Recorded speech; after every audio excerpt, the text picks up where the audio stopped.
morning, everybody. If you've been watching this video series, you've been watching me make a polycarbonate or plastic bending brake out of MDF and some aluminum parts and some stuff I got from Home Depot and some random parts I found in my workshop. We're getting there. We're almost done. Something arrived in the mail today. This. We're going to open this up a little bit and see what's inside of it. But I have a feeling it's my power supply to heat up the Nichrome wire that runs through the middle of my cold bending brake so we can turn it into a hot bending brake. So we're going from a cold bending brake to a hot bending brake or something with a power switch. And it should be fun to get this to work. I've been slowly increasing the power through a strip of wire that is about 20 inches wide. And I've been finding that I can heat up a small element about that wide really hot, but I can't get one that wide really hot. I can get it hot enough to burn me, but not hot enough to, say, melt polycarbonate. So that's what this is for. This is to get the wire hotter at a longer width. And we're going to get there later on in this video. Building the bending brake was a lot of fun. It does take a little thinking, and sometimes to get the parts to work, you need to make some adjustments. I had to drill my holes a little straighter and add some giant washers to the bottom of the MDF here. And with that being done, I was able to get the brake part, this metal brace, to spring back, which is terrific. So now I can put the washers on it and spin the wing nuts back on it, and we're good to go. So, hey, you know, I actually got the cold part done, which is wonderful. And I tested it, and I was able to bend a couple of polycarbonate sheets, and it did a pretty good job. You know, that's wonderful. So a quick demo. The way your brake should work is as you spin the angle iron down, it should slowly compress to the point where it's squeezing. Looks like it caught there. Yeah. Looks like it's got a little bit of a problem where I have to do it really evenly. You want to spin that down. Oops, caught again still. I wonder why. Well, nothing's ever perfect. Is the spring jammed? Did I jam that? There we go. Nothing's ever 100%. But sometimes you just have to work out the issues. So you can see here that I've compressed it. And if I slipped a piece of polycarbonate in there, this would hold it down. So let's back it off a little bit. Now, there's a couple other pieces of metal you can stick in here to kind of help things along. You can stick a piece of sheet metal in here so that you get the bend point right where you want it. And that's going to help a little bit. Another thing you can do is you can make yourself a 90-degree piece of sheet aluminum like this that I can slide underneath to give this a better edge. And I'll show you that with a close-up. So here I've cut out this piece of aluminum, so this was part of that. Slide it in under here. And this allows you to slide out the bending corner. So you're bringing the bending corner forward a little bit. So if this is the front and that's the back, we're going this way. Now, it kind of sits on the hinge. And the wire is going to be right here. So you could put it on top of the hinge like that and it would still work. And you could still clamp down the plastic. But it's going to work best by locking that down against the hinge right there, and then locking down the brake onto the polycarbonate. And that's going to work just fine. It's not super elegant, but that's how it looks. And over here, you can see how the angle iron is sitting on the plastic. Let's take a look at it with a piece of polycarbonate in there. I got a piece of sheet steel out of the garage to show you how this is going to work. To keep from marring up the wood and creating deformations there, use a piece of sheet steel. Slide it under there, get your polycarbonate under the brace, and bend it up. So that's a cold bend right there. Later on, we're going to do a hot bend. One of the things I did was on the angle iron or L-beam on the brace. Okay, this is on, sorry. Render video, take 2. One of the things I did to the L-beam on, start again. Render video, take 3. One of the things I did to the L-beam on, start again. Render video, take 4.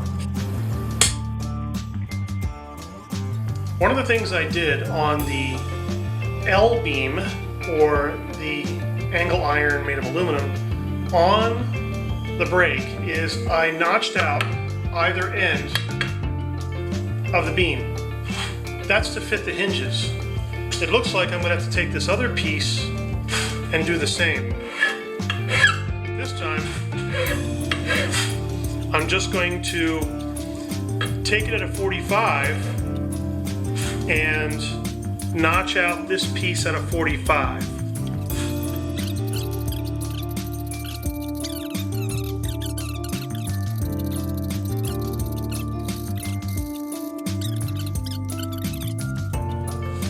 So what I'm doing here is I'm getting the mechanicals working and I'm getting the electricals working. Once I have the mechanical part working the way I want it to, and then I get the electrical part the way I want it to, I'm going to put them both together and get the whole thing working as one giant hot brake.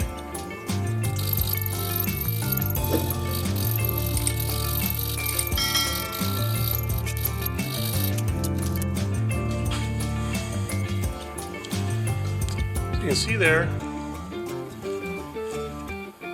I just notched that out a little bit. Same thing over here. Using a file. I could have used a saw, but a file works just fine.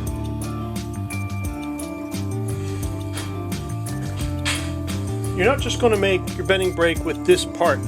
You're going to have this piece and this piece, giving your bending brake the ability to make really good 90-degree bends, or 45-degree bends if it's cold, because when you do this, you have some spring back on the material.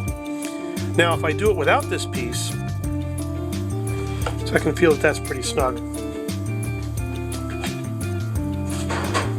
So I'm going to move the L bracket out of the way, put it aside, move my breakfast, and do a quick bend.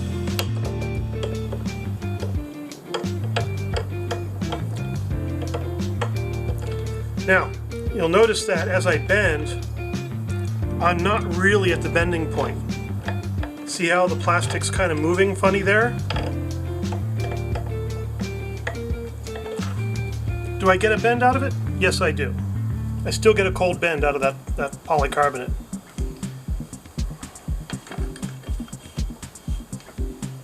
Just so I don't scratch it up, I'm going to take this out. So, did I break it? No.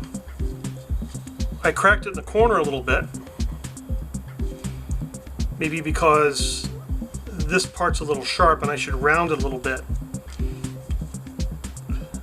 The only way you're going to know is to test it. So here I have the L-beam pushed over a little bit.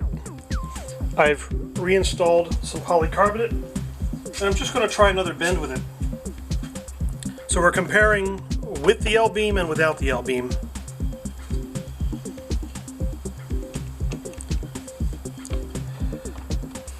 That seems to be a little bit better.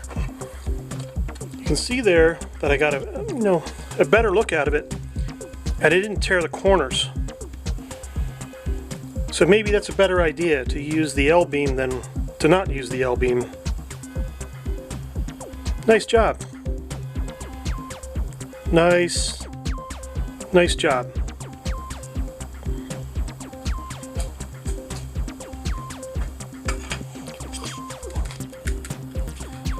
Let's see what's in here. I am quite sure that this is the power supply I ordered. It could be the Spaceballs action figures that I've been dreaming about for the past 10 years, but I seriously doubt that.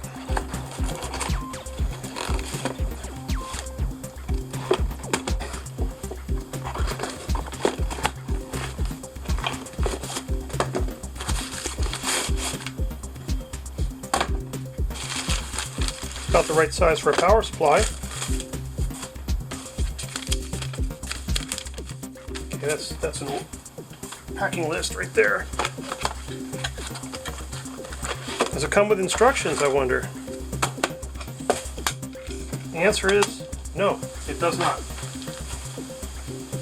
Now, I have a couple simple rules when I work with things. Things that are bigger are usually more powerful. Things that have a lot of heat, dispersion devices, or a lot of venting going on, they're generally more powerful too. So I got to be real careful with this thing. There's no instructions, so I'm going to have to go online. My guess is that there's probably an AC input over here and then maybe an output over here. So I'm going to have to hook up an electrical wire to the wall, 120 volts or 110 volts here. People are always confused about that. Is it 110 or is it 120? Okay, it's 110 or 120. It depends on who you ask, but it's about 120 volts. That's the US standard. And then your voltage output, which is, 36 volts or whatever it is, 6 amps, and a knob, which is pretty basic. This is not going to be all that difficult to work with, and we should be able to get this hooked up pretty quick and start testing the heating elements. When you're working with this stuff, always go online and look up the instructions. This device is used for other things other than, say, heating up wire. There's a switch on the side for 220 or 110. I'm going to have to throw that switch. And I have black, white, and green for the wires, which means this old crappy cord is not good enough. I'm going to have to get a 3-prong cord for safety.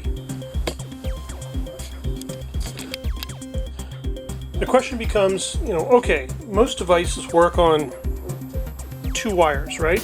You can plug anything like Christmas lights into the wall and it'll work. Why 3?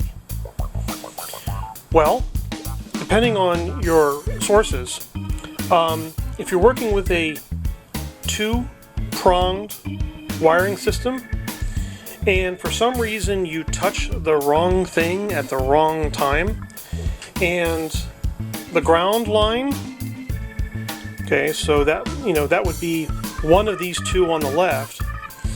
If that ground line isn't fully connected or is loose, the electrical pathway might go from your finger to your heart to ground, meaning you could stop your heart. So that's why when you have 3 wires, you should use 3 wires. That extra ground gives the circuit a different pathway, so the electricity won't go up your finger, up your arm, and through your heart. And that's important to understand when you're working with electricity. There's 2-prong plugs which work, and they're fine, and everything is okay most of the time. But if something goes wrong, you want 3 prongs to give that current another route, another good complete circuit for that current to go through. So if it chooses a pathway, it'll choose the more complete circuit first and not choose your body. So that's important to understand about electricity, is it seeks pathways of least resistance. And that's why you have 2-prong plugs and 3-prong plugs. When you're working with this thing, the first thing you should do is find the 230 volt switch and switch it to 115. Now isn't that something? You know, some things say 110, some things say 120, some things say 115. Well, this thing's made in what, Type A? There's really 2 standards. There's the lower 100 volt standard, and then there's the higher 200 volt standard.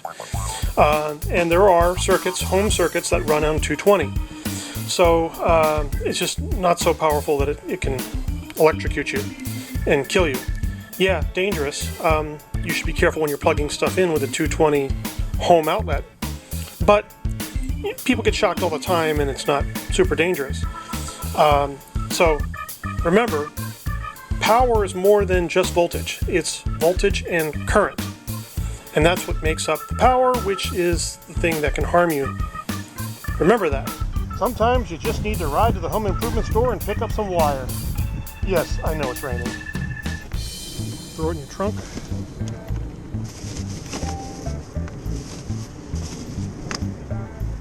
Make sure it fits.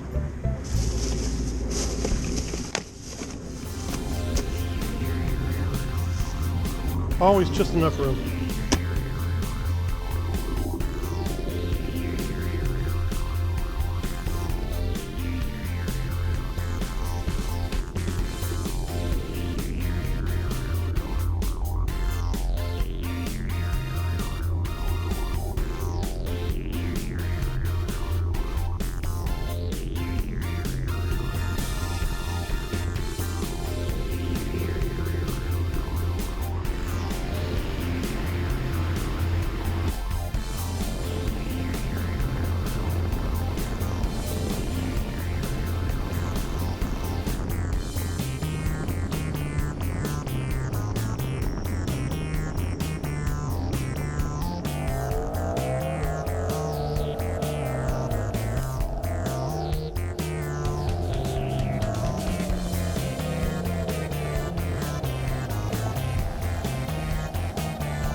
I'm going to apologize a bit because my phone is still wet, but there's a number of cords you can choose here at the home store to actually do the job.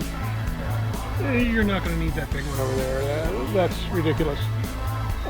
But you can probably get a cord like this, 13 amp, and put some connectors on it, and that'll work just fine. So here, for a lot more money, they put some connectors on the end, and they give you a little bit more power, about double. So, that's not really what you want here. You're not really messing with a lot of power. So you can go for the cheapest cord possible. 13 amp should be fine, and everything should work just dandy.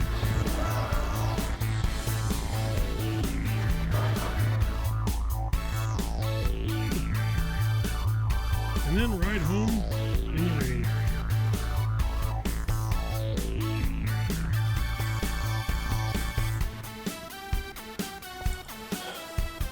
Back again with the heavier power supply and running some quick tests. Ooh, The wire is still expanding.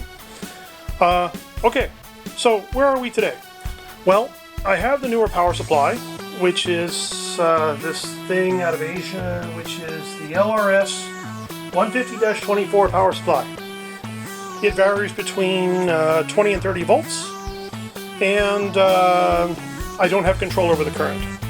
But there's a little tiny knob on the right, and if you turn that with a screwdriver, you get either 20 on one side of it or 30 on the other side of it. So there's some adjustability there. Funny thing is, okay, these control knobs, they're just like stereo knobs. You go counterclockwise down to 0, and you go clockwise up to the higher numbers. Well, as I increase the voltage, I get less glow. As I lower the voltage, I get more glow. I'm going to show you that here right now. So if I turn it clockwise to increase the voltage, I get less glow, less heat. I go down in voltage, and the glow increases. That almost sounds counterintuitive. Why is that? It's because the amount of heat it generates isn't based on voltage.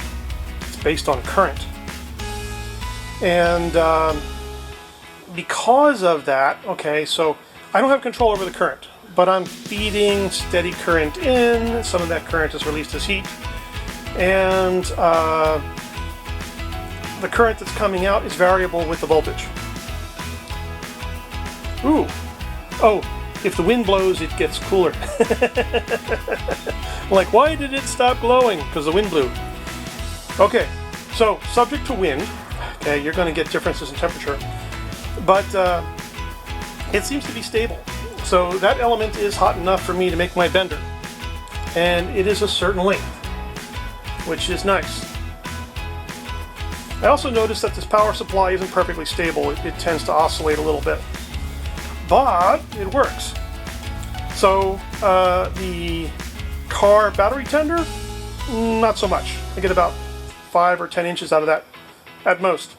But I can get a lot more out of that by using this power supply. Now, this power supply comes in various models. You can get bigger ones, smaller ones, ones that are more powerful, but this is a great start. Now, I also bought different thicknesses of wire. Thicker wire doesn't seem to work so hot, but the thinner wire seems to generate the heat, which is interesting. Okay, so wire diameter seems to play a role in this.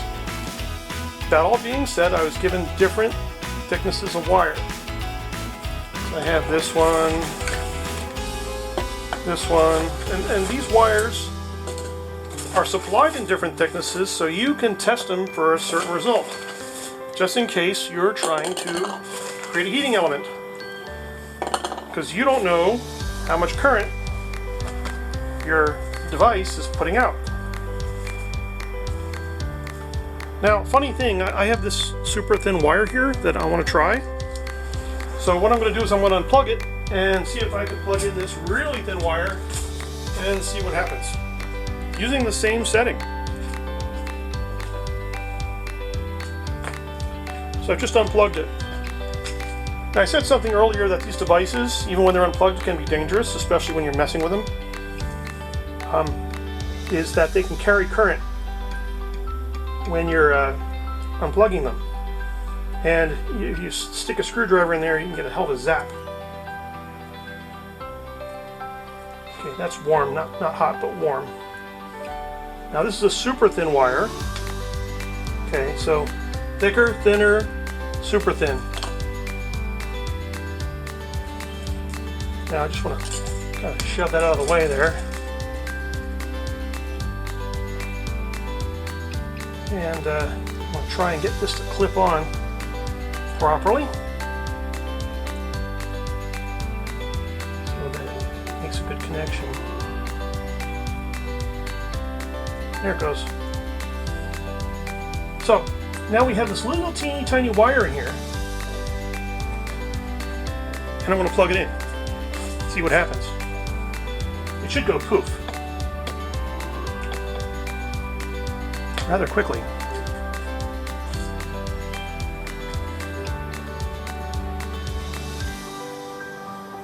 Got a color change out of it.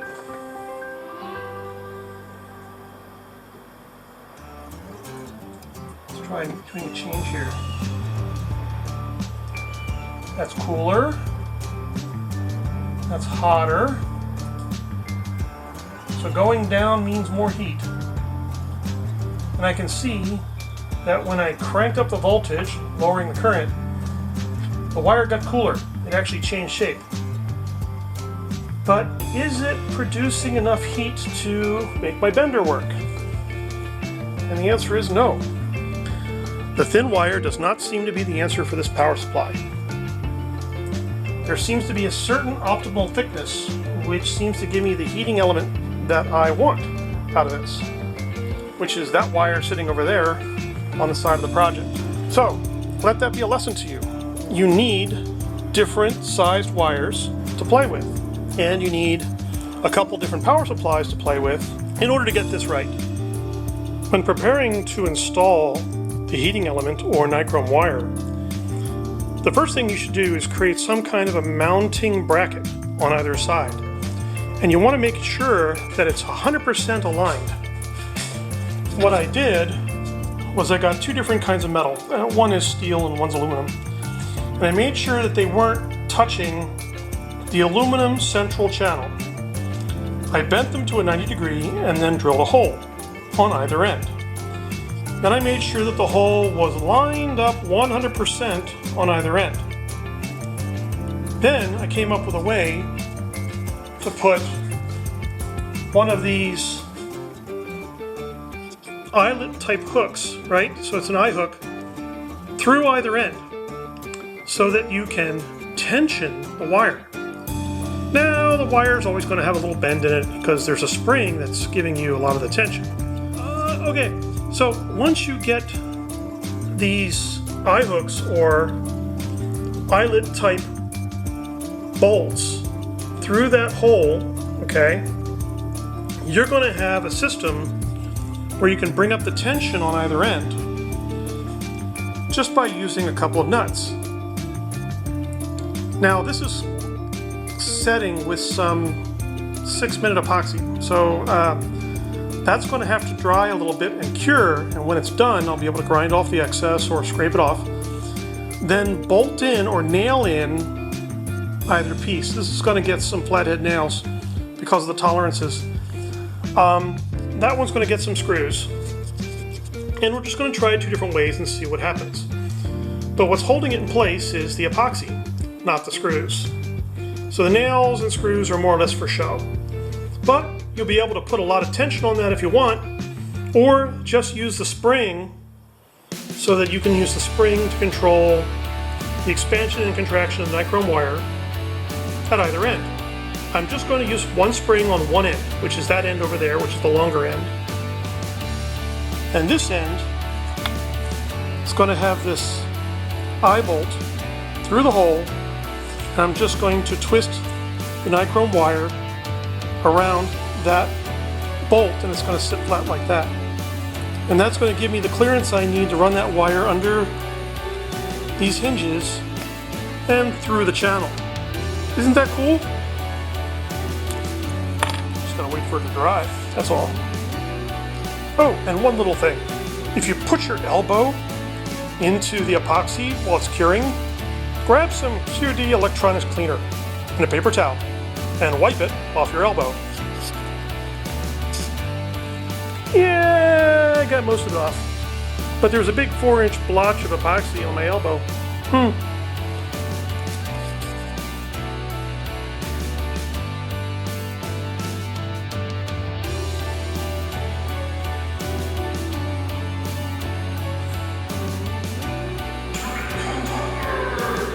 What did I say? This is Christopher Thunder, and I'll see you next time.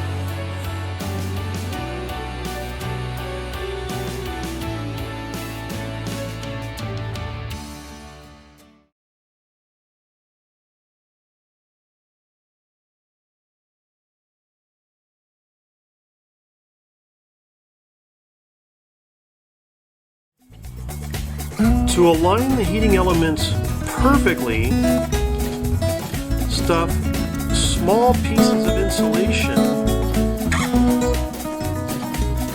around the heating element. Ah, crap. What the hell?